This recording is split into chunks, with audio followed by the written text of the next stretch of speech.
Hello, everybody. Welcome to the LTG show, episode 168. My name is Sean Wilburn. I'm Tony Hannity's. Victor Bogno. And we are here. Besides practicing our country, we're going to go ahead and work on our talk. Oh, you're supposed to put auto-tune on.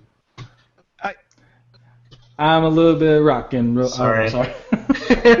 I'm not touching that one, bro. You know I'm not too auto-tune friendly. All right, so before we get started, let's start off. But I know you got the equipment for it, right? Easily. All right, so first off, if anyone's out there viewing this show, if they want to ask us any questions, we do have the Q&A open, so feel free to shoot us a question, and if it's something relevant, we'll try to shoot you back an answer and, you know, kind of have you somewhat participate in the conversation.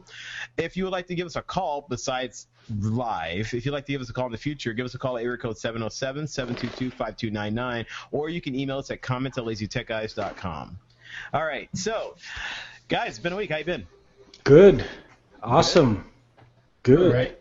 You representing those Microsofts there, Tony? Microsoft is being repped. I don't know what I'm doing. We're good. Yeah, we're doing well. I don't know what this is. I'm doing big arms. It's supposed to be like an M or something. Yeah. Yeah. How about you, BJ? MS. It's cool. Right. Keep me busy during the week. Yeah, I know. I heard you got people like yelling at you about album covers or something, trying to get it just right. You better do something about it, you know. Yeah, I know. I cry in the corner. It's that Wilburn. Yeah, I don't know. All right, so intimidating. All right. So, all kidding aside, today we're going to talk about Nokia World and Nokia Innovation. We're going to talk about recap all the devices that they announced there, and we're also going to talk a lot about Apple. Apple has announced a lot of new devices, including a new MacBook Pro, a new OS 10 Mavericks for free, which is quite awesome. Other things, including Mac Pro has some pricing, a new Retina display, iPad Mini, and more things. And then last but not least, we also talk a little bit about some Netflix, a little move that they're doing, and floating, Barge in the middle of San Francisco. Pretty interesting thing. Anyway, let's get started with first Nokia World. So, Tony, why don't you take us away? Why don't you let us know what they have introduced and what they have started? Nokia World kicked off in Abu Dhabi last week at midnight on Tuesday. At least midnight Tuesday, our time. It was, whatever time it was over there in Abu Dhabi. Anyways, they announced a couple of new devices, specifically in regards to the lower end, I guess, entry level, the Asha series. So they came out with the new Nokia Asha 500, 502, 503 3G. They're all going to be kind of lower end models and will sell for around $50 to $70 internationally. And also in the entry-level field, they also introduced the Lumia 1320, which is a 6-inch display, has a 720p display, only a 5-megapixel camera, and of course Windows Phone. What Nokia World really came together for, and why there was a big hype around it, was because of the 6-inch, Sean's favorite word, phablet, the 1520. And so this is a 1080p 6-inch Windows Phone 8 display. First of all, this is Nokia's first 6-inch phone. Second of all, it's their first 1080p display. The Lumia 1020, if I'm not mistaken, as beautiful as it is, only had a 720p display. So this kicks it out of the park with that. Has a huge 3,000 milliamp battery, actually 3,400 milliamps to be precise. Has built-in wireless Qi charging, 2 gigs of RAM, micro SD support, which is really good. I don't believe it has removable back, but no one really cares about having to take the battery out or anything anymore. So I guess. And then a 20 megapixel pure view camera. So it's not the full 41 megapixel pure view camera that came with the original Lumia 1020, but still in the realm of smartphones and smartphone megapixels against 13 megapixels on the Galaxy S4 and the new LG G Flex. This really is an impressive camera in that regard. So here in the United States, they haven't really mentioned too much. I believe AT&T is going to be the exclusive carrier. They didn't say when exactly or how much it's going to be on a 2-year contract, but it will be full retail $750. Now moving on to, I'd say, the flagship of the whole event was the Lumia 2520. This is Nokia's first tablet. So it runs Windows 8.1 RT, which is runtime. And although most of the manufacturer OEMs of Microsoft have kind of given up on RT, Nokia kind of wanted to have, I guess, a competitor to the new Surface 2. And in a lot of ways, this is obviously a win-win for Nokia and Microsoft because they're, in a sense, one of the same company. They own the hardware and software division at least the hardware division of Nokia. But also, the hardware on the 2520 is very impressive. First of all, it's a 10.1-inch display, so a little bit smaller, but still 1080p. Has a really good battery, comes in a number of different colors. It has internal memory of 32 gigs. It also has LTE, which is a step up above the Surface 2. The rear camera is 6.7 megapixels. I don't believe they mentioned what the front-facing camera is, so if someone wants to correct me, please do so. In regards to weight, it's about 615 grams, so about the same weight as the Surface 2, and has aspect ratio of 16 to 9, luminance of 665, and like I mentioned earlier, it is running Windows 8.1 RT, so that means you're not able to run desktop applications, but similar to if you were to buy an iPad, you just download all your apps through the respective app store, in this case the Windows Store, and they have over 120,000 apps in the Windows Store, all approved by Microsoft. But you do have another kicker. You have full Microsoft Office 2013 RT, which includes Outlook. So I could talk about all the cool things about it. One of the big points is, like I mentioned earlier, it has LTE. It also has 2 USB 3.0 inputs, whatever.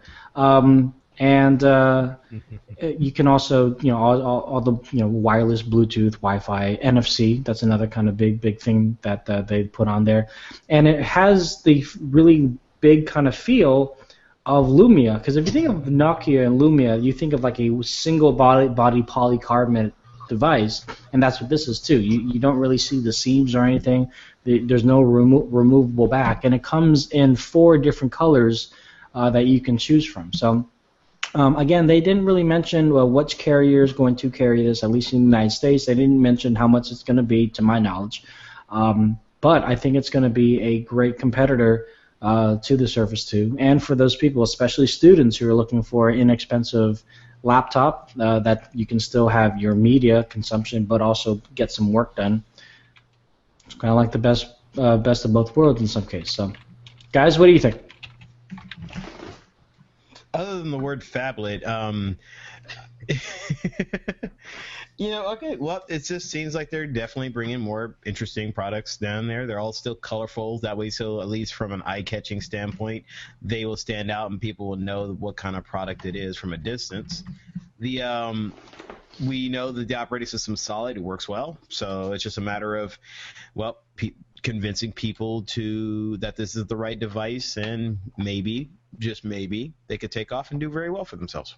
One thing they did mention too, it has Miracast. And Miracast, for those people who don't know, it's very similar to what the Apple TV does with the iPad, where you have media on your iPad and you want to, essentially toss it up to your Apple TV, or even, Samsung's All Share, where you can share what's on your phone to your Samsung flat screen TV. So that Miracast technology is kind of baked into Windows 8.1. And I believe was Miracast around longer too? Yeah, it was. You're right. But it wasn't really ever officially introduced and included in an operating system. It was kind of like an add-on feature, I guess. And so now it's fully integrated into 8.1. But I do believe your hardware has to be able to be compliant to support Miracast. So, for example, the 2520 includes a Snapdragon 800 processor by Qualcomm, and that supports Miracast. So. Yeah. Mm-hmm. Okay. Well, it's still very, very good product. Now, what was the price on the tablet? Real quick, I just want to say hello, Chandri's car, and I'm gonna hi. Go on. You were saying? How much is the tablet? They don't know. I don't have a specific price on it. The phone was $750, and I don't know how much the tablet is at this point. Now, if we're looking at how much the Surface 2 is right now, that's $450. The keyboards are separate, as low as $120, and the keyboards for this Nokia tablet is also separate. I think it's $150, but the keyboard does extend the time that you're using it. It expands the battery by 5 hours, so that's pretty cool too.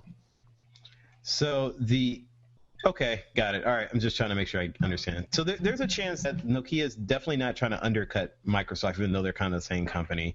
They're not trying to undercut the Surface 2. They're probably coming in with a more premium product than it looks like, or is this supposed to be just similar feature? I mean, I'm just trying to understand where. You know what? I mean, in a lot of cases, I'm looking at all the hardware specs and the software specs. The software specs are pretty much the same across the board because 8.1 is 8.1. You're going to have a couple of Nokia features that are specific to Nokia, like Nokia Music and Hear Maps, and those things are going to be included in this and exclusive to that. But in regards to, if that means that this is going to be better than the Surface 2 or not, I'm not quite sure because I'd really like to see how they are, hand in hand. The one thing the Surface 2 has going for it is the fact that it is a very light tablet compared to an iPad. Maybe not the iPad Air at the moment, but at least the iPad 3rd Gen and 4th Gen. The Surface 2 is, although it's a larger screen, it is fairly light, and even with the added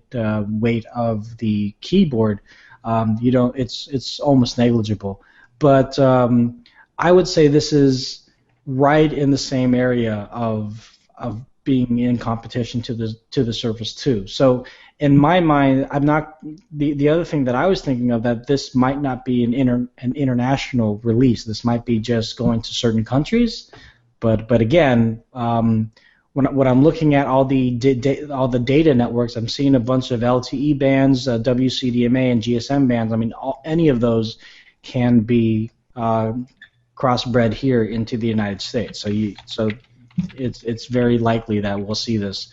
I think now it comes down to price point, because now it's in our economic standstill, price is key. And with the iPads, and we're going to be talking about the new iPads in a little bit, but they're sticking to their guns at the price that they're at, what they're giving, and it's in some cases it's a fairly affordable price. But when you see this, Nokia, they are trying to get into a market that many OEMs got out of for good measure. Asus and Acer said, we're not going to touch RT anymore, because a lot of the consumers don't really see the value in it, and Nokia obviously does, and they're trying to really show that there is room for a Windows 8 tablet, not just a Windows 8.1 convertible, but a tablet. So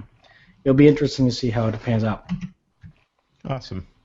Well, definitely new devices. If anyone else out there who, gets a chance to check these devices out, want to share your opinion with us, feel free to email us, comments@lazytechguys.com, or give us a call, once again, at 707-722-5299. So we actually got a question from Chan. He says, do you guys think that Nokia can compete with Samsung in the tablet environment next year? Do you think that Nokia will also give Microsoft breathing space over the Surface Pro 2? In my opinion, Chan, this doesn't compare to the Surface Pro 2 because it's a tablet. The Surface Pro 2 is more of a desktop because you can run desktop apps. if Nokia were to create a tablet that is also full 8.1 and not just RT, then we could be talking about in the same ballpark. But comparing this to a Samsung tablet, we're going back to the same argument that we have over the Galaxy Tab, like the Note against the Surface 2. The Galaxy Note 10.1, and Vic can chime in here if he likes. It's a great tablet, and with the stylus, or rather the S Pen, you get a lot of functionality out of it, and it is something that allows you to consume a lot of media. You have some productivity with it, and a lot of like artists and even movie makers have started to use it. However, when you want to sit down and actually use apps like Word and Excel and really have some true productivity, the only RT tablet, or only tablet that gives that capability in the RT realm, is the Surface 2. So you're going to get some third-party options out there from Google, obviously, and some other people. But if you want to use the true blue word processing app of Microsoft Word, then you have to go with the Surface 2. There are a lot of great apps in the Windows Store as well as the Android Store. I mean, don't get me wrong. I think all of us here on the forum here have Android, and we use Android apps all the time. But when it comes to the tablet, I think if you're looking for something that is inexpensive but still allows you to get a lot of work done, the Surface 2 can really help you out with that. Okay, well, my answer is very much shorter than that one. There are billions of people in this world. There's 7, isn't there? Yeah, or there 6.5? are millions of tablets out there. There's plenty of markets. I just hope that what I feel Microsoft needs to do is simply, come up with a compelling product, and publicize it and make sure people discover that it's there. Support partners and other companies who are also developing products. In other words, the Nokia division and all that. And simply enough, put a good product out there. Get people using it. Get people talking about it. Get people and then that way. And if they do that right, I'm sure the Galaxy line, the new tablet line from them, and the Surface line, as well as Apple's iPads, can all live in harmony, slight competition with each other, and they all can hit millions of sales. They all can do very well. The people are just now getting the internet in the United States, at least, and around the world. So there's still millions of people who are just now getting connected. And if Microsoft can get into those markets, they can make a killing. So I think they can absolutely make a difference. Now, whether they're going to get breathing room, yeah, I hope. That's all I can say. I hope they do. But then, Tony, I'm not going to allow you to answer that one. Victor, what do you say? No, I agree with you. I think it's there's plenty of room for all of them, and if ultimately I think if price is gonna bring that along, personally, right now, in what I do, I use a Mac, but if I'm gonna be able to accomplish that at a lower price, on a comparable machine, then why not? So, yeah. Very, very well said. So, all right. So let's go ahead. Oh, thank you, Chen, for the question. We really appreciate it. But let's go ahead and take a break, and then after that, we're going to go ahead and get down and dirty into some Apple business. Down and dirty. Actually, that's some old funk song here, something really dirty with a grimy drum beat or something. That'd be great. Then I can have Robin Thicke steal it. All right, so we can. All right, our sponsor is Audible.com. Now, Audible.com is a great book club for audiobooks. And why would you choose audiobooks? Why are audiobooks so cool? Why do we even talk about this? Well, because audiobooks are really cool. I mean, they allow you to be productive and get other things done throughout your day while still getting a chance to listen to great books and great stories that are being written every single day. You can listen to them just about anywhere in any place because they work on every device, including iOS, Android, Windows Phone, PCs, and Macs. And they even support things like Whisper Sync, which allow you to connect, that allows you to use a book that you're reading as well as the audiobook in sync together. It's really, really cool stuff. Now, this URL that we have here, we'd ask you to use this particular URL to sign up. You do so, you get 30 days to check out the service, and you get a free book. And you throw a little support our way. I hope that happens, but, we really appreciate it if you do.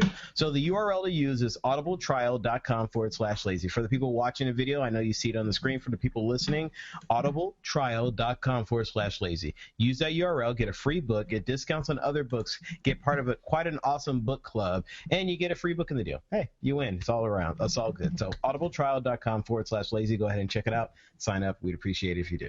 Thank you very much. Can I just try something? Chandrasekhar. Is that how you pronounce it? Chandrasekhar. Okay, we're going with that. Thanks, Chan. Audible.com/that one.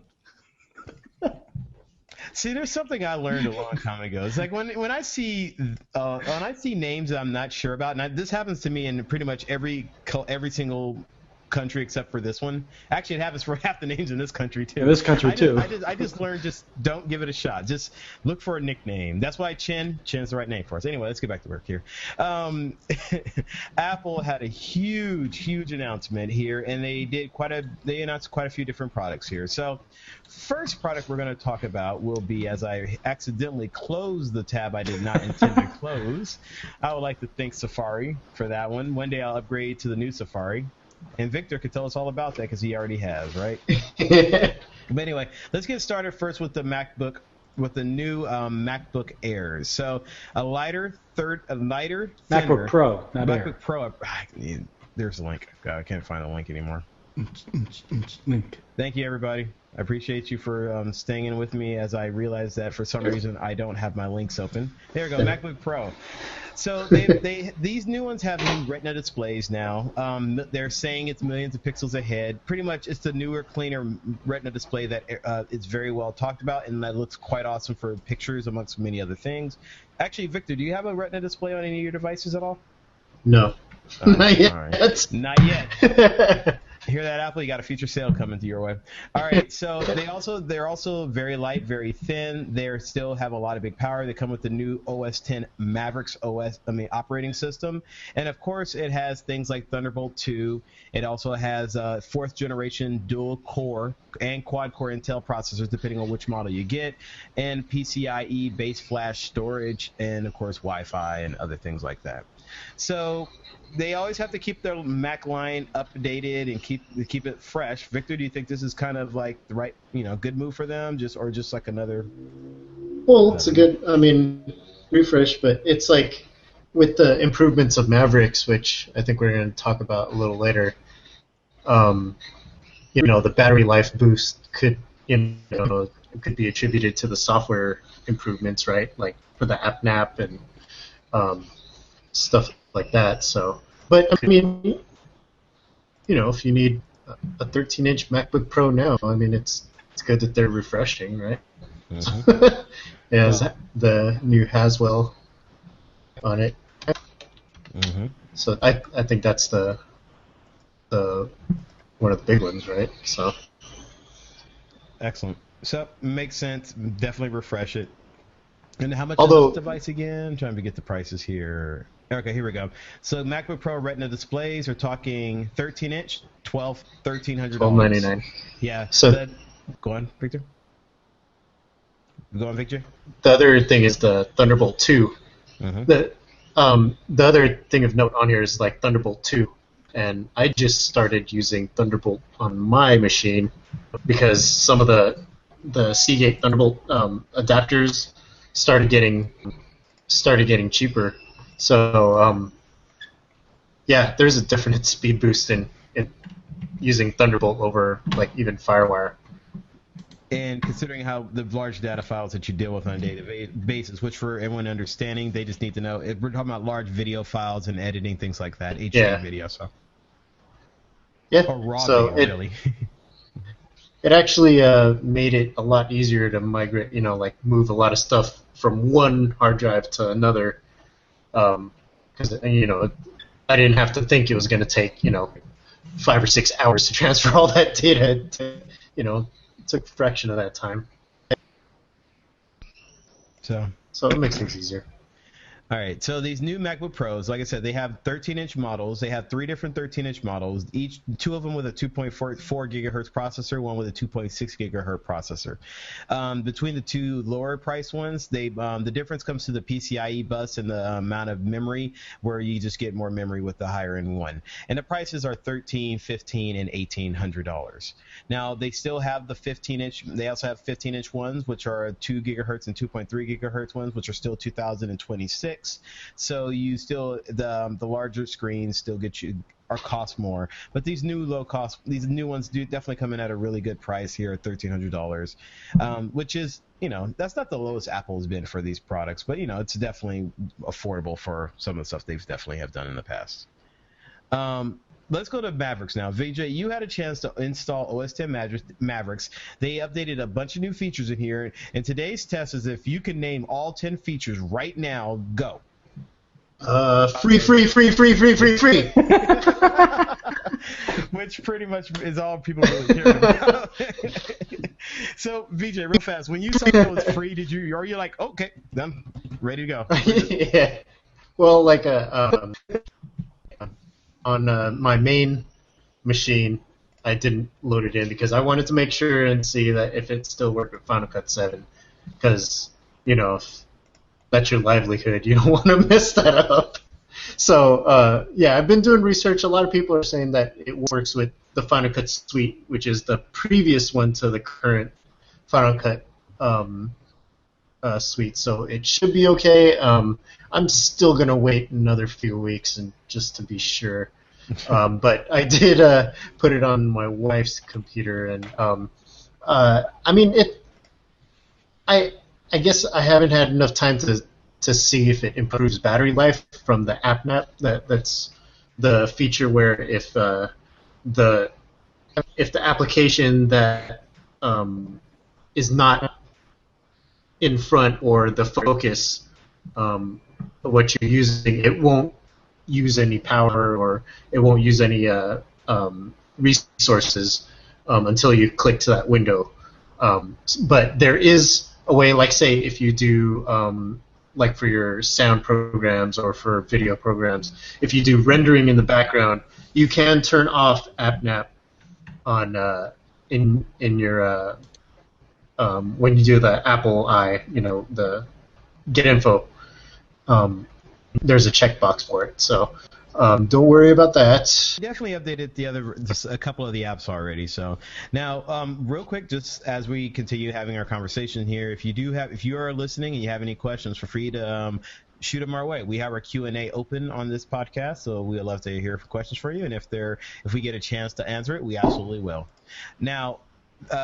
All right, so let's kind of go over kind of the features here that they have. So right off the bat, iBooks. So they now have kind of upgraded their iBooks features. So, well, their bookstore. Yay. Victor, do you ever use iBooks? No, I'm on right. Kindle. So.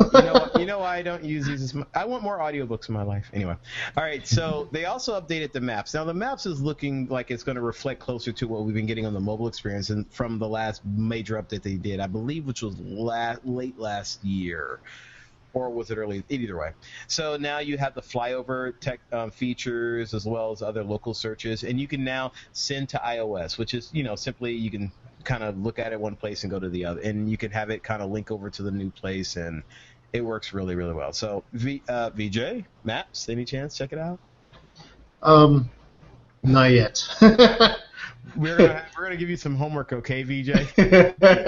You're gonna have some homework. And just so everyone knows, I'm using a Mac too. I haven't upgraded either, simply because my main audio program actually is not compatible with the update. The update should be coming later this week. So next week we should hopefully be getting some more hands-on experience. But let's talk about more features they've done, just so we can go over this. Calendar has been upgraded, so they yes, that's better. Significantly better. Significantly yes, better. It looks cleaner. Huh? Yeah, it looks cleaner. Like it doesn't have that notebook look anymore.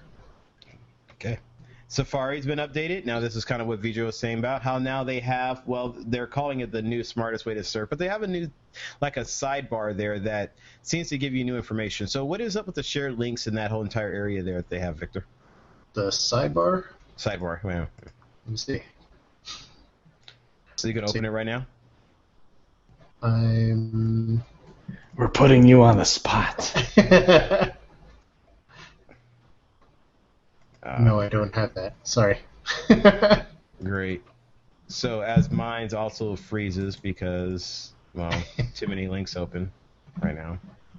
But the audio's still going, so we'll keep on going. All right, so they've also... Okay, so with that, they also are saying they have better performance on it, and now it's supposedly 6.4 times faster than Chrome and Firefox, and it uses less CPU energy also. So I definitely cannot wait to get that and check that out and everything like that. So has my audio come back, guys? Yes. Yeah. It's been back. Okay, good. I was making sure here. Yeah. And looks like my audio program is giving me some crap. Okay, we're good. All right, so other things they do. iCloud, your passwords now follow you. Now, yeah, your the keychain features that they had in there now follow you. They are also sync with iCloud, so that means as you go around the world, your passwords will start to follow you. It means you have to do less memorization. And then the biggest feature of all, Victor, are you gonna back me up on this one? Multiple displays. Well, yeah, when they announced that at WWDC, that was a big deal to everybody. Well, it's and like more a PC user to me, it was like, what happened? I guess it's more so being able to. That's one of those things where it wouldn't bother you unless you've actually experienced it with Mac. Like, did you ever run into that, Sean? I tried to explain it to Tony here earlier on, and Tony did not understand exactly what I was saying, why I was complaining about, why I hated what they did already, and why I thought it was a terrible implementation. So, yeah, you can have multiple desktops, but it didn't work that well. It had issues. It's just like it didn't work as well as you wanted it to. So supposedly they fixed it and it works much better now. Okay. Yeah. Notifications. So like on your iPhone, your iOS stuff, you get notifications now. So at a glance, you can actually get updates on like websites, things that happen while you're away, amongst other things like that. That one, I don't know. I'm kind of iffy on that one still because I'm used to notifications on my phone. I'm not used to it on my computer. But this could be a new beginning, right, VJ? Mm-hmm. How about this? Finder tabs. What do you think about this? That is awesome. That's actually the biggest thing for me. I was going to ask you because I saw this and I was like, that looks interesting and very good. Yeah, that's one of the reasons why I can't wait to update my machine because. Like, especially if I just have my laptop, having all these Finder windows open when I'm trying to look for a file, it definitely make things easier. So, can you describe to people kind of what it is? Okay, so just like how on a internet browser where you can have multiple tabs, like in Safari or Chrome. It's the same thing for the Finder. Like when you're looking for a file, like imagine when you're trying to organize like files for a video project in one place, but you have a small screen and you can't open a whole bunch of windows at one time. Having those tabs definitely makes window management a little easier. So, does it operate no different? I mean, very similar to the way Safari operates with the tabs and I Windows? believe so. I believe I hope the shortcuts are the same. The Apple T and all that stuff. So, yeah, like I said, I can't wait to update this machine and be able to use that. Yeah. That's definitely the feature that I saw that was extremely intriguing. I saw that and I was like, wow, that looks really smart. Well, for a while there was that was a third-party uh, program thing that you would have to buy to add that feature, and it's just surprising that it took this long to implement it into OS 10. Oh, it took them this long to get the full screen. I'm just joking about that anyway. So, I just give them crap because I complain about it, but if they fixed it, I'm happy. And it's free. Yeah, by the way, all these features we've been mentioning in this update are all free. I hope that if you've out there have had a chance to upgrade your machines, let us know in the Q&A how yours are working out. Like if you upgraded yours and or if you how it's working, and if you haven't upgraded it, just let us know why you haven't. Say, hey, I haven't upgraded it for so or say reason. So we'd love to hear why. Now, the last feature they put in there was tags. They pretty much had a new tagging system, so now it makes it easier to find certain files. For people like me who are usually unorganized with my files, this is also something that's very, very cool. So I like a lot of these features. Like, I was worried that Apple would move more toward a mobile-centric kind of a design with their OS, and it looks like they did with the notifications and some other features. But overall, it still looks like they did a good job kind of looking to improve at least the navigation of the OS. And it's free, so it's like it's not $130 like they used to charge for these things, or $30. Right. I remember when it was 130, right? I think that was like all the way like Leopard or something. It was like 10.2, 10.3, 10.4, 10.5. And I think 10.5 maybe, or 10.6, they went to $30. I was like, a Snow Leopard's when it went to $30. But, either way, it's not that big of an update, so it makes sense that they're not trying to charge too much. I think it's very cool how they're doing that. All right, so other things all right, so I'm feeling pretty good about it. Can't wait to upgrade. We'll let you know next week more about it as we upgrade our experiences and things on that side. All right, now, what's this noise? Hang on. If this thing wants to start with me. Oh, Victor, sorry. There it is. Apparently, we just had some breaking news. Tony, why don't you go ahead and take it away? So basically, Motorola announced something just a few hours ago called Project Aura. If you guys remember, about a month ago, they announced something called, or there was a project called Phone Blocks, which basically was, thank you, Victor, which basically was the concept that you could build your own phone. You could put whatever camera megapixel you wanted. You could have whatever battery you wanted. You could put NFC or take NFC out. You could put components in there that would support 3D imagery, and the components that would be awesome for, I don't know, gaming. I don't know, just you could literally build your own phone. But it was at the time just concept. Now Motorola has actually teamed up with the guys behind Phone Blocks to create Project Aura, and right now it's still obviously still in concept phase, but it's an open source initiative for modular smartphones, and basically it's to quote, do for what hardware has done for the Android platform has done for software. So just like how with Android you can make your phone whatever you want in the software side of it with launchers and themes and all the other modifications, now Project Aura wants to do that for you on the hardware side. So that is pretty cool. They didn't go into how much it's going to cost or anything like that. But if you want to go to Motorola.com or dscout.com/Aura, A-R-A, you can actually sign up to be an Aura Scout. Now, I don't know what that means exactly, but they have a pretty cool concept picture on there, a few of them, to see what an Aura, or rather the phone could possibly look like. So I just wanted to mention that before we move on with our Apple topic. So that's pretty cool. Awesome. All right, so Tony did not want to give Apple their due. He wanted to throw a little Android. Take that. Yeah. All right.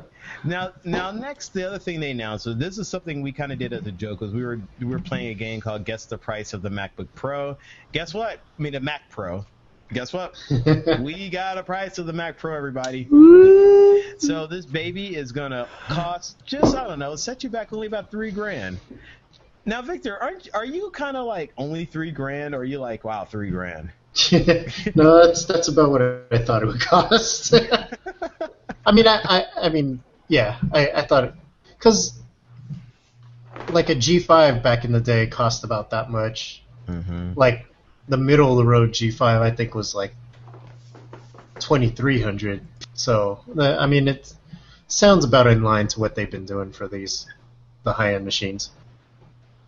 But I think what they're doing this time that I think hasn't been around in a while, like with this machine, is really distanced it from the the ones that people are used to, like the MacBook Pro and MacBook Air. Putting that distance between it, like this is a super machine. You know what I mean? Mm-hmm. Like with the SSD and the 3.7 gigahertz quad core Xeon. Yeah. It's a monster, and all those Thunderbolt ports. Yeah. So just for some of the specs here. From the specs here, $3,000 $3,000 for the quad core, $4,000 for the 6 core. As Victor mentioned, they both have the Intel Exon Xenon processors in there. The megabyte L3 cache is a little bit bigger on the L3, probably offset the difference for having more cores. They also has larger memory. They both have very, very powerful video cards, enough so to what they're saying run 3 4K displays, and they have up to 6 Thunderbolt displays. So, Victor, after reading these specs, I'm looking at this and I'm like, I understand what this machine is for now. I finally get it.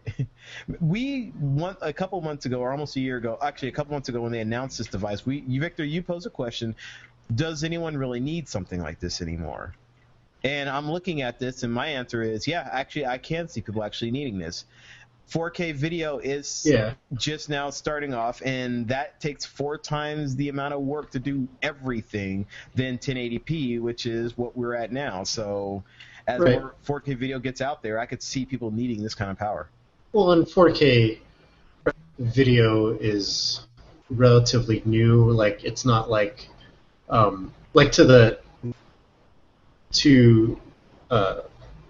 like as far as for consumer or prosumer post-production, in that, like, say, you can't just you still have to kind of know what you're doing in order to process it on today's systems and stuff. So this will definitely help out a lot, with all those specs and stuff. So. Yeah. So now looking at it, is that in your consideration now as a possibility? Not for this generation. Maybe the next one, which is next year. So when it starts getting more prevalent, like for some of my freelance gigs and stuff, like if I start receiving like 4K footage or whatever, I don't think we're at that point yet, but it could happen soon. Like the HD, I remember HD was came on pretty quick compared to what people thought, how soon it would get to everybody. So yeah. Awesome.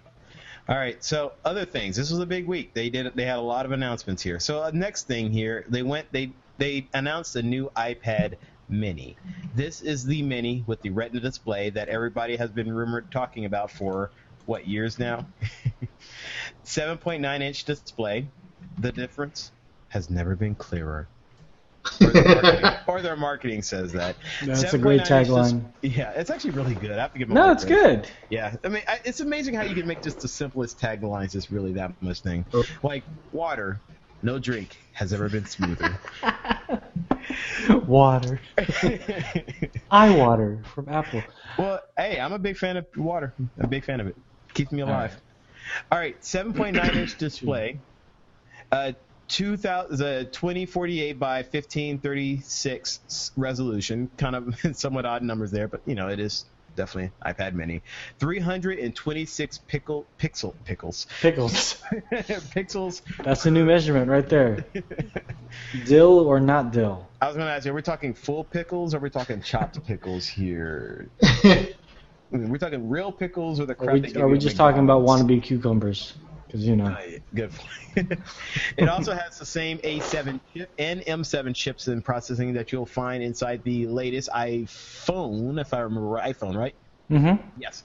That's in the iPhone, so that means it's going to be very fast, has good chip. It's going to be very 64-bit chip. It's really good. There's going to be some serious processing. They're really trying to build a beast here that can do a lot of work here. So they even have a picture of it running GarageBand, amongst other things. They're talking about it has all the good apps along with it. They're saying there's going to be more apps to it, more advanced wireless. So that's going to be in there. And of course, it's a mini, smaller one. They have covers for it and other things that they also have ready to go for this device also. So newer, smaller iPad Mini. Now, along with this announcement, it looks like they've also discontinued this is going to be the most confusing thing out there. So for anyone out there, I am sorry in advance, okay? Looks like they're discontinuing the new iPad and the new iPad, yet they're keeping the iPad 2 around with the iPad Air, which is the last thing we're going to talk about here, and then the iPad Mini with Retina display. How'd I do? That's it. Perfect. So anyone here look at this and figure out this is a great time to upgrade their iPad that they already own? Tony? Well, first of all, try to sell your existing iPad as soon as you can. Get top dollars as long as you can, Go to usell.com or Gazelle or something like that. Well, I mean, I think this is going to be the norm, right? It's like every year there's going to be a new one. No, there's nothing wrong with that. Yeah. The question that Sean and I have is, why are you discontinuing the 4th gen? The only thing I can think of is they just have so many iPad 2 use that. But they don't have that many iPad 4s? No. I don't know. I don't understand the logistics of it, and I don't think I can wrap my head around it. And because I'm sure thousands of other companies go through the same problem. Well, think about it. Like when the first iPad came out and it was like a big hit, right? And then when the iPad 2 is the one when they first had with the camera, right? Right. They were like, oh, now I can get one. And then Apple was probably like, cool, we can make enough for every person in this world. And then like a year goes by, they introduce 3, we got so many iPad 2s still. And then people are still buying a new one. 2 years later, they still have that many.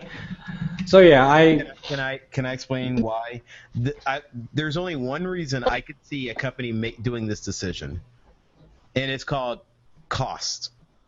The only reason I can see it is cost. I can see that the new iPad Air probably costs Apple less to produce and less to manufacture than the iPad, the 3rd and 4th generation iPads. They probably have. I don't know what's the deal with the iPad 2, if they have a lot of stock or if they're just cheap enough to make where they can keep them going.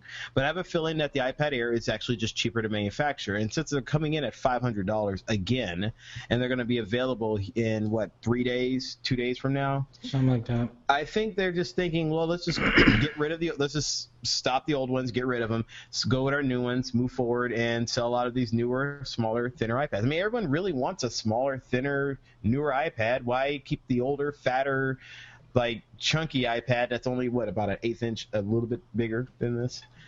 I think it's just because of cost. It's the only thing that make them drop it like a bad habit and just kind of move on to the next thing. It's just like, screw it, I'm done. Well, let's talk about the iPad Air, because this is the one that people were really waiting to see if it's going to be like the next amazing tablet. And just like in Apple fashion, it's an evolution. They basically made it a lot thinner, which I'm an Apple 3rd gen owner, and the Apple 3rd gen was the first one to have a Retina display, and I believe LTE or not, I don't know, but it definitely was the first one to have a Retina display and a longer lasting battery. but because of that, it's a much larger iPad. And so the Apple iPad Air is, I believe they said, 20% thinner than the iPad 4th gen. So I don't have the iPad 4th gen specifications, but the iPad Air weighs about 1.05 pounds, and the iPad 2 weighs 1.35 pounds. So it definitely is a lot lighter. Even though the Wi-Fi version actually is just 1 pound without a cellular radio in it. So that's actually fairly impressive. And as Sean mentioned with the iPad mini, this also has the A7 64-bit processor as well as the M7 Motion coprocessor. Now, some people were kind of wondering about the what's it called, the security thing with the fingerprint Touch ID. They didn't bring that over to the iPad, and some people were wondering why. Like, you made a big deal about security with the new iPhone.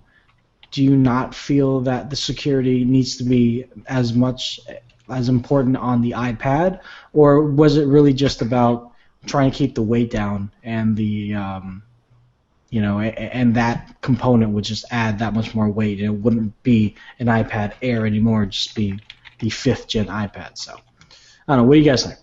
I think it would add cost. Okay. I think that's the real reason why it would add cost to the device. That and the fact that it's a tablet, people like the phone. People. I think the ratio of people who use passwords on the phones is higher than the ratio of people who use it on their tablets, and the people who use it on their phones is already just extremely low. So, I think it's just that for tablet people, I think the bulk of them use it a certain way, and it wouldn't affect it. I think adding it in there would just add the cost and had a feature that very few people would use, and they were just like, "Nah, screw it. Let's keep the cost down. Make sure it's affordable." Remember, they are coming in at $499, so they have to do something to make that happen. And but they still put the most recent processor in there, and chips in there. They already have the great display. They made it smaller and thinner, and all that stuff is not cheap. So they got rid of the Retina. Well, they not got rid of it. They got not Retina. They got rid of they decided not to put it in there because it's just unnecessary. I believe this is the first iPad also to go all the way up to 128 gigs, which is great, I think. Because there's a lot more apps that are in the App Store that are awesome with graphics, things like from Chair with Infinity Blade, but they have that game alone is like not 5 gigs, but it's like 2 to 3 gigs almost. So it's good that Apple is really finding that people are wanting to store a lot more apps on the hardware. So I got one question for you. Guys. Do you think the public is going to react to this new iPad in just a way? Are they going to be like, really, this is the big thing, or do you think, like, for example, investors are going to be still talking bad about Apple because they haven't been giving them a lot of you're not innovating, you're giving it you're not innovating, you're just kind of going with the flow, and Apple needs to innovate. There's been a lot of talk like that. Mainly this is for Victor, but do you think, this is going to continue on with that talk, or do you think this is finally going to show that they're trying to make some changes or some differences? No, I think they're still making, a product that's going to be desirable, especially with the timing, like it being close to holiday season. And like especially how the iPad Air looks different from the previous generation. Strangely enough, like, I have a feeling that's gonna, still put it on a lot of Christmas lists. Awesome. So, yeah. So, full featured. Oh, go on. What? None. I was gonna say. Well, the audio's cutting in and out, so your audio cutting out to me too. So either way. I see why. Great. I see my hard drive space on my main hard disk is dropping quickly. All right, so that means we are going to continue on with our next topic. So, I realize that's the drive I'm recording to right now, too, and I'm like, yeah. Yeah, that's not going to fly. All right, so Netflix. Yes, we thank you for those. Thank you for everybody. Now we're going to talk about Netflix. Netflix. Dexter's back. Yeah, they're bringing Dexter to Netflix. Everybody. Dexter's back.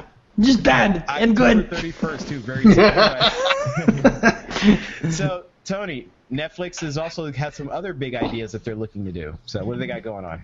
Yeah, it's an idea that they were kind of flirting with, that they would like to not only come up with their own content like they did with House of Cards, and now they're producing like stand-up comedy routines with Russell Peters and whatnot, but the idea that they would be able to team up with movie studios and release movies on Netflix the same time that they would be released in theaters. So let's take a movie that came out this past weekend, which was, Bad Grandpa or something like that? Which, by the way, I was like, really? They released another one? I heard it's hilarious. Yeah, I heard that about Bad what was that for? Bad Santa too, so... No, I heard that was terrible. Yeah, so, it was terrible. Anyways, going back to topic, like if you didn't want to go to the movie theater, but you're like, I kind of want to watch this, you just be able to sit down, turn on Netflix, and it'll be there. Now, I don't know if it would be something where it'd be like an in-app subscription thing, or you'd have to pay extra to be able to watch the new movie.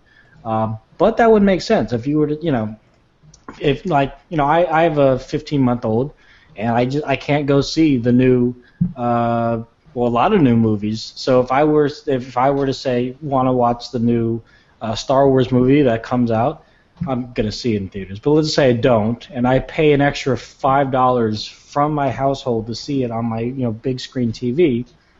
That's worth it to me, In regards to this being a feasible option, especially with the content creators, they already don't like Netflix, So I don't know if this is something that's really going to catch on or not. Any thoughts? I'm thinking that I should have emptied my trash and got my 52 gigabytes back much sooner. I was thinking, like, really? I'm sitting here trying to emergency delete files as I'm watching my megabytes literally go down to, it went to 197. I'm like, oh God, I gotta kill this quick. I'm thinking I'm running out of memory. I hit delete trash. It went 2 gigabytes, 10 gigabytes, 15 gigabytes, 40 gigabytes. I'm like, anyway, I think it's a great idea what Netflix is doing. I am happy they're moving into this world. They're giving some competition. I'm like, I've said this for the last couple weeks. There are a lot of actors and actresses out there, out there in because that's a unisex thing. Yes, sir. Out there in in the Hollywood area who really are looking for jobs. What happened? And so forth.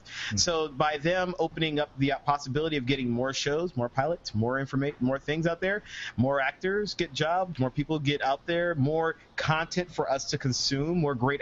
It's really it's great. It seems to be like more Firefly movies. Firefly movies, yes, more Firefly. So this means this is going to be good and bad. I mean, we're going to get some really good, interesting ideas. We're going to get some really bad, terrible ideas. This is what's going to happen. But I think overall, it's a really, really good move by Netflix. They're really positioning themselves to really be a competitor against I said really a lot now. To be a competitor against HBO, Showtime, and all those. So I'm sure they're hating this right now, and they're really, really freaking out. But at the same time, for Showtime, HBO, and all if you really want to compete with Netflix, get your content in as many places as possible and stop being linked to the cable companies. Back to the statement, or what Tony was saying, like that, studios probably don't like Netflix that much. I mean, they still keep making the big deals with them, like Disney made that deal with Netflix, right? So, yeah, I mean, I'm sure that money is the ultimate, going to be the ultimate thing. Like if Netflix pays enough, that's the one that's really going to probably hurt out of it's the movie houses. So. So, all right, in movie houses, you mean who? Oh, like the movie theaters. Okay, the movie theaters. Oh yes, well, yeah. I think that's just that. Because remember, I think that's just changing of the times, kind of a deal. Like, as long as the movies can deliver an experience that people feel they need to have, then it'll be big. But at the same time, like every other industry that got big, it seems like everything always got big and then it tapered down and then leveled out to a really good level. So maybe you're seeing that though, like how the movie theater industry is trying to bring people to the theaters. Like 3D is one of the technologies they're the chairs trying to bring in, the Dolby Atmos, with speakers in the ceiling. The other one, I got an email from Disney saying, bring your kids out to watch Nightmare Before Christmas in theaters with our second screen experience where you can watch the movie with your iPad in the theater. What? Yeah, exactly. They did it with when they brought the couch. They did that when they brought the Little Mermaid back into theaters for a short time. I think that's what they started with. I may be wrong, but essentially, you bring your iPad or your iPhone, or I'm not sure if it works with any other mobile devices, but it syncs. Like, I guess they have a wireless network in the theater that syncs with the timing. You download their app, and basically, as the movie's going, there are activities like the words to the songs will come on your screen, or you can play like a game will pop up at certain times during the movie. That's so distracting.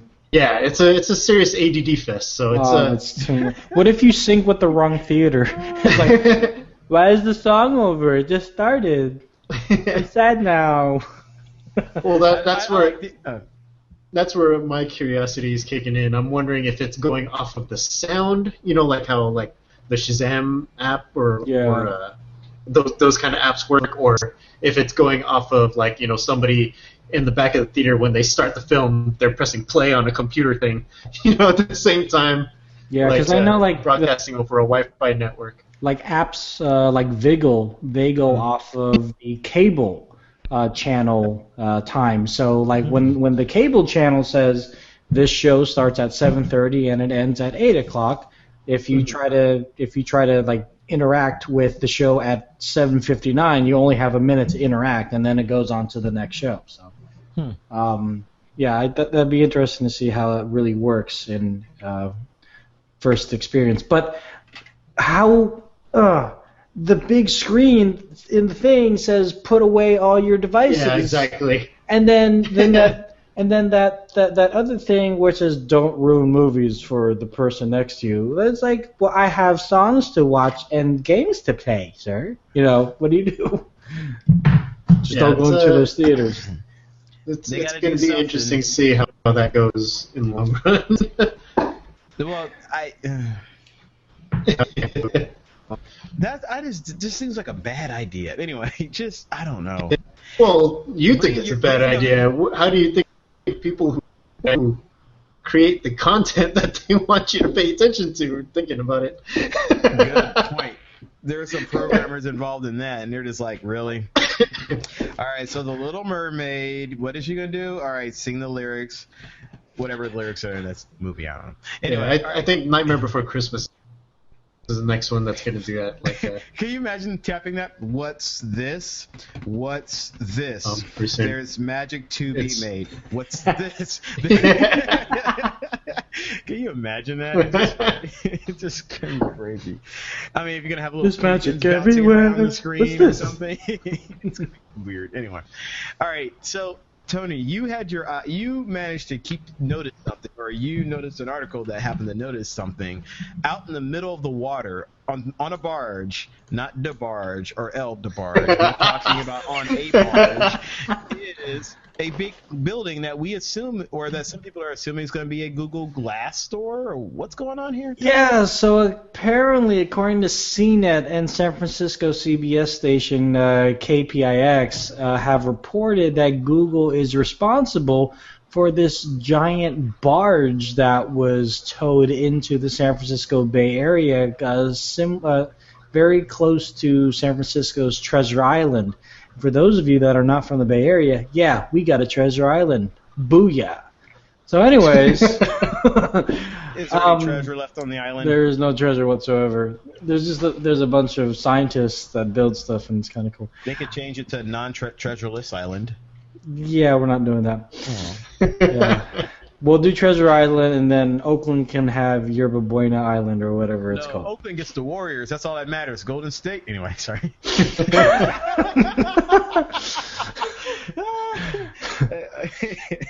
Anyways, so this looks like it's really if the reporting that Google is behind it.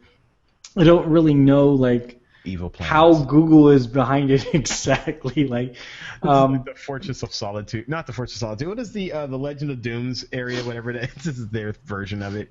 Big glass building. Yeah, it's Legion of Doom. Thank you. Yeah, whatever. Legion of Doom. Yeah. Meanwhile, it's an interesting marketing ploy if it's going to be a store. And the next question that brings to mind. Store, right? Well, that's the thing. Like, is it gonna be like an office building to help not only sell Google Glass or the Nexus devices, or is Google going to have a satellite office, like an official satellite office within San Francisco? Now, because I believe that Google does have some offices in San Francisco. I mean, it would be kind of weird if they didn't, but they're quite small. So this would be something nice and big. In their office, yeah. Right, but it does kind of seem like it's a marketing thing instead of like a permanent thing. So we could speculate till the cows come home and they mate with the sheep. It's just the fact of the matter is we don't really know what it is, but also Google has announced. You're on. It's a weird farm. It's in South Dakota. The thing about it right now, the thing about it is that the Google has also announced the second wave of glass, and it's really about that time that they said, okay, we are now coming out with a new version of glass. For those that have purchased the Explorer Edition, you can trade in your glass. And for a low fee, you can get the new glass, I think, or free. I don't know. I'm not exactly sure. But this kind of coincides with that announcement. And so I'm excited to see what this really is. If Google really has anything to do with it, or if it was just a misprint on the manifesto, and maybe it's just Madubable, and they're just moving office buildings and has nothing to do with them at all. So it's not like a data center? I don't know. Not over water. They would not data center over water. Really? This is waiting for Well, think about it. It's like if the NSA is like, we need that data, they were like, sink it! They're like, let's go. Just blow it out in the water and just leave.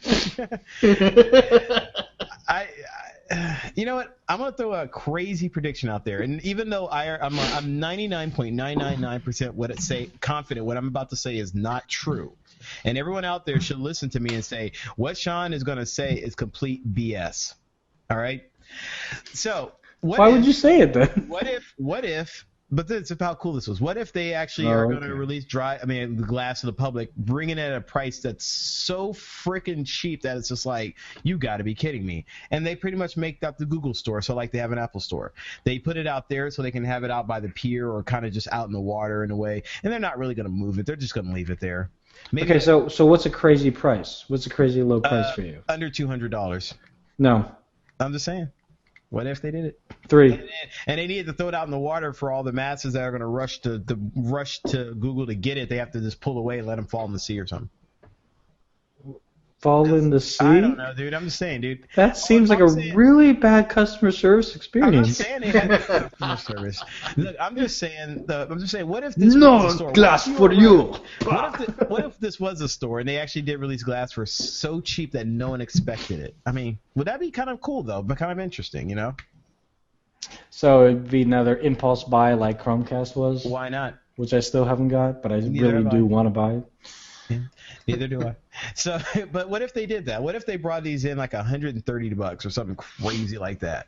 You can have glass today for $130.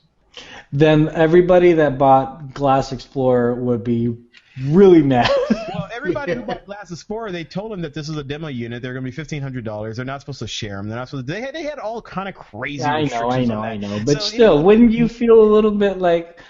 Well, they didn't want any Joe Schmo buying them. They wanted to test the market. If they put them in at $130, man, everybody would have been bidding for this thing. Look, I know technology is getting a lot smaller and whatnot. Let's look at Galaxy Gear with the Note 3, and now they expanded the technology to go to the S3, S4, and whatnot too, which is awesome. Right. But that's still $300, and it's on your wrist. So you're saying Google came up with some technology that goes on your eyes that's that much cheaper? I'm just saying, what if they did? They came in way cheaper, and this was like... I mean, they'd be eating the cost. They'd be eating the cost, and I guess they would be throwing ads at you, based off your eye movements. You remember that? Herring. They're doing that right now, from what I understand, right? What if it's a red herring, and they're just laughing at us talking about it? Yeah. How dare you, Google? That's just mean. That's just rude. Either way, what if they just put in that there, and then when they they're gonna announce a grand opening of something, and then that's when the Legion of Doom headquarters comes up out of the water. No. I think what it's gonna happen, they put it there, and then they announce something, and then it just moves away. Then what was that? Never mind. But you just had a big barge there. No, it's cool. So according to KPIX, also Google does not have the necessary permits to build a floating kind of center, if you will. So I've seen this before. This is called BioShock Infinite. If you haven't played that game, then you'll know this is the utopia that Google is building for the smartest individuals. And then when they break away from the United States government, because of all the NSA stuff, they're going to break away and they're going to start their own little magic. And next thing you know, they're going to have their own superpowers, and the whole damn thing's going to go to the water. So it's hyperspace inside. It's bigger than it looks inside. So wait, that's basically a TARDIS, you're saying? I'm just saying it's like a little utopia that they're going to use to break away from the United States government. That way, so Google can be everywhere and anywhere at the same time and not be part of anybody. It's like the city of Colombia. If you know the story, if you're listening and you know the story of BioShock Infinite, then you know the basic story of the city of Colombia was started by a bunch of people who hated the United States government, and they decided to start their own city. And in the city, they're able to get it up off the ground. And then after they're off the ground, the United States got worried about it, and then they said, we secede from the Union, and then they were out on their own. And then you later on, years later, have to go find it. So I'm just saying, this could be Google's utopia. This thing could be floating out in the water. That's why they don't have the permits, because they're going to be out of Dodge anywhere. See, I never played that game, so everything you just said made you sound like a conspiracy crackpot nutcase, and I was like, okay, great. That is no kidding. That is really what the game is about. Right. I'm sure it's a great game. They have how many? It takes place in early 1900s, right when people were really crazy.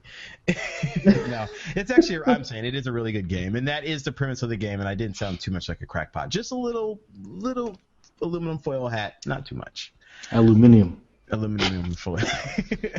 All right, that's enough. We're being stupid now. Now we're just going on and on. It's foil. Thanks everyone for hanging out. I know we ran on a little bit long because we started talking about video games. Shame on us. We'll be back. If you like video games, yes, there is a video game show that comes out on Fridays, except for this week, which unfortunately I posted last week's show way too late because I forgot to hit the word post. So the post, it came out a little late, but it's still out there. So Lords of Gaming, go check it out. It's quite awesome show. Post. All right. So thank you, Tony. Thank you, Victor, for hanging out. And let's give you some contact information. Comments at LazyTechGuys.com is where you can email us. You can give us a call, area code 707-722-5299. We are found on all the social networks. If you look up us up on Google, Facebook, Twitter, and all those places, just look up Lazy Tech Guys. Google, Facebook. Find us. Now, YouTube is the only one that's different. For some reason, we have to go ahead and be a little different because we ain't going to just be the same, right? Yeah. Nah, man. See, I like my crew. That's why I like these guys, man. They back me up. All right, so if you want to find our What's he YouTube talking channel, about? Lazy Tech TV, and definitely subscribe to it, please. We get a lot of stuff that goes up in there, more and more videos, gaming videos, as well as the podcast, and even occasional videos. I even tell you how to help you do something like, I don't know, record or things like that. So anyway, thank you again for hanging out.